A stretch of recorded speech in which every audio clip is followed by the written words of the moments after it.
फिर से वहाँ राजतंत्र स्थापित किया जाना चाहिए, फिर से वेद मंत्रों से वहाँ राजा का अभिषेक होना चाहिए और जो सनातन पद्धति है, जैसे अभी तक वहाँ का राजतंत्र चला है, उसको फिर से चलाया जाना चाहिए। नेपाल में सनातन की रक्षा के लिए फिर से लागू हो राजतंत्र, ये बयान किसी और ने नहीं बल्कि ज्योतिष पीठ शंकराचार्य स्वामी अभिमुक्तेश्वरानंद सरस्वती ने उस वक्त दिया है जब नेपाल में तख्ता पलट के बाद अंतरिम सरकार के लिए प्रधानमंत्री के चेहरे की तलाश की जा रही है। दरअसल अपने 2 दिवसीय वाराणसी प्रवास पहुंचे ज्योतिष पीठ के शंकराचार्य अभिमुक्तेश्वरानंद सरस्वती ने आज तक से खास बातचीत में राजतंत्र पर जो बयान दिया है वो सुनिए।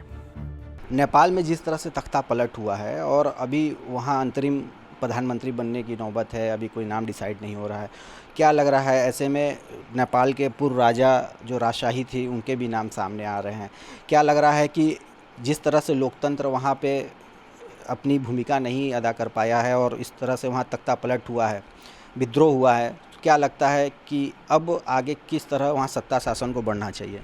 वहाँ तो राजतंत्र पहले से था, सुस्थापित था, सुव्यवस्थित था। पूरे विश्व में नेपाल की जब तक राजतंत्र वहाँ पर विद्यमान था, प्रतिष्ठा थी, कभी कोई गड़बड़ी नहीं आती थी। चाइना के लोगों ने वहाँ प्रयास किया, प्रचंड दहाल जो हैं उनको खड़ा किया और उन्होंने एक वातावरण बनाया जिसके कारण वहाँ पर राजशाही का अंत हुआ और लोकतंत्र स्थापित किया गया। लेकिन लोकतंत्र नेपाल में स्थापित होने के बाद से लगातार असंतुष्टि वहाँ की जनता को दिखाई दे रही थी। अब धीरे धीरे वो प्रकट हो गई है और वहाँ की जनता चाहती है कि फिर से हमारे राजा को पदस्थापित कर दिया जाए। हम लोग भी ये चाहते हैं क्योंकि जो हिंदू हैं उनकी जो शासन व्यवस्था है वो राजतंत्र ही है। तो हम चाहते हैं कि विश्व में कम से कम एक जगह ऐसी रहे जहाँ कम से कम हमारा वेद मंत्रों से अभिषिक्त राजा राज करे और पूरे विश्व को हम दिखा सकें कि हमारी पद्धति से भी लोक कल्याण हो सकता है।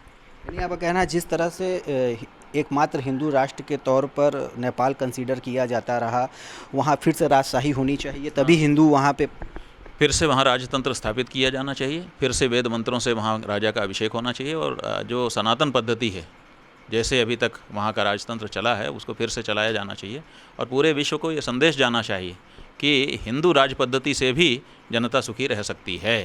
इतना ही नहीं, उन्होंने भारत में भी लोकतंत्र की जगह राजतंत्र लाने की बात कही है। लेकिन गुरुजी हमारे अपने भारत देश में यहाँ तो लोकतंत्र है और सनातन धर्म सनातन हिंदुओं की रक्षा की बात होती है, तमाम दावे किए जाते हैं और दुनिया का सबसे बड़ा लोकतंत्र भी कहा जाता है। तो ये क्या सही उदाहरण नहीं है? कहाँ सही उदाहरण है? यहाँ हिंदुओं को अपने ही देश में बहुत बड़ी संख्या में होने के बाद भी 2 नंबर के नागरिक के रूप में रहना पड़ रहा है। जो यहाँ अल्पसंख्यक हैं भारत देश में इस समय चुनावी राजनीति के कारण, चूँकि उनका वोट संगठित रहता है, इसलिए वो नंबर 1 नागरिक ट्रीट किए जाते हैं। उनके लिए 300 योजनाएं चल रही हैं।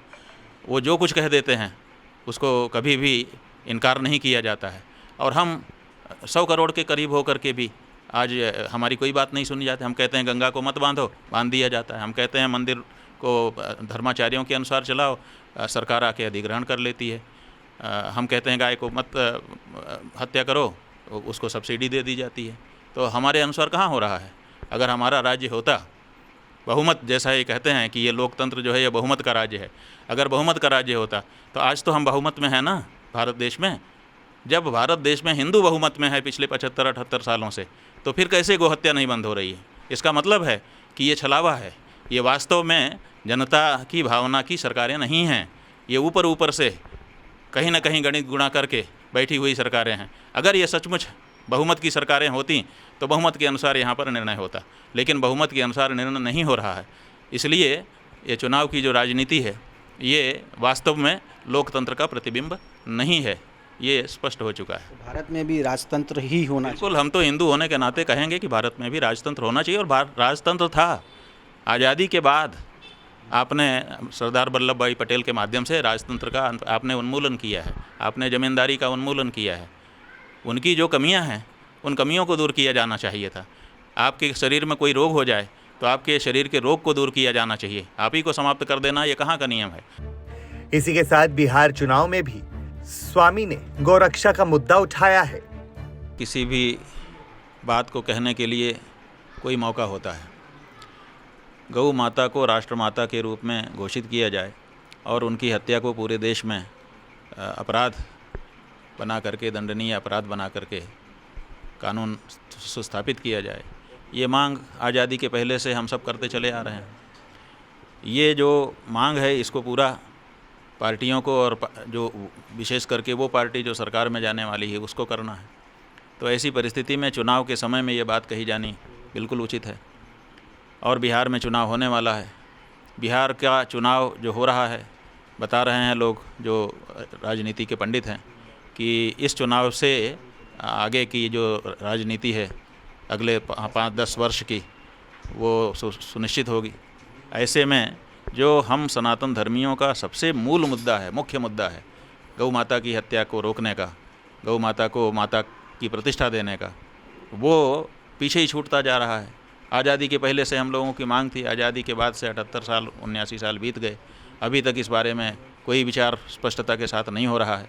तो आखिर इस मुद्दे को हमको तो उठाना ही है समस्त सनातन धर्मियों की ओर से। गौरक्षा की मांग को लेकर शंकराचार्य स्वामी अभिमुक्तेश्वरानंद सरस्वती ने बिहार चुनाव में सभी सीटों पर अपने प्रत्याशियों को मैदान में उतारने का ऐलान किया है। ऐसा है कि हम संकल्प करा रहे हैं 33 करोड़ लोगों को। हम चाहते हैं कि कम से कम मिनिमम 33 करोड़ लोग ये संकल्प ले लें कि हम गाय के लिए वोट करेंगे। तो अगर वो वोट का संकल्प कर लेते हैं कि हम गौ माता के लिए जो खड़ा है उसी को वोट देना चाहते हैं, तो कोई पार्टी तो गौ माता के लिए खड़ी दिखाई नहीं दे रही है। ऐसे में उनके सामने, मतदाताओं के सामने समस्या हो जाती है कि हम किसको वोट दें अपना। तो पिछले चुनाव में हमने संकल्प तो करा दिया था हज़ारों लोगों को, लेकिन बहुत परेशानी हुई क्योंकि कोई प्रत्याशी खड़ा ही नहीं था हमारी ओर से। तो ऐसी परिस्थिति में लोगों को बड़ी समस्या हुई, पूछते ही रह गए लोग कि हम किसको दें, हम बता भी नहीं पाए। तो इसीलिए इस बार हमने ये तय किया है कि हर विधानसभा में एक व्यक्ति गाय माता के लिए खड़ा रहेगा, निर्दल खड़ा रहेगा, किसी दल के साथ नहीं रहेगा, और वो चिन्हित होगा कि ये गाय के लिए खड़ा है और उसको जो वोट मिलेंगे वो गाय के वोट गिने जाएंगे। कुल मिलाकर बिहार चुनाव में शंकराचार्य ने गौमाता को राष्ट्रमाता का दर्जा दिलवाने और गौ हत्या को दंडनीय अपराध बनाए जाने के प्रयास को ही अपनी राजनीति में एंट्री की वजह बताई है।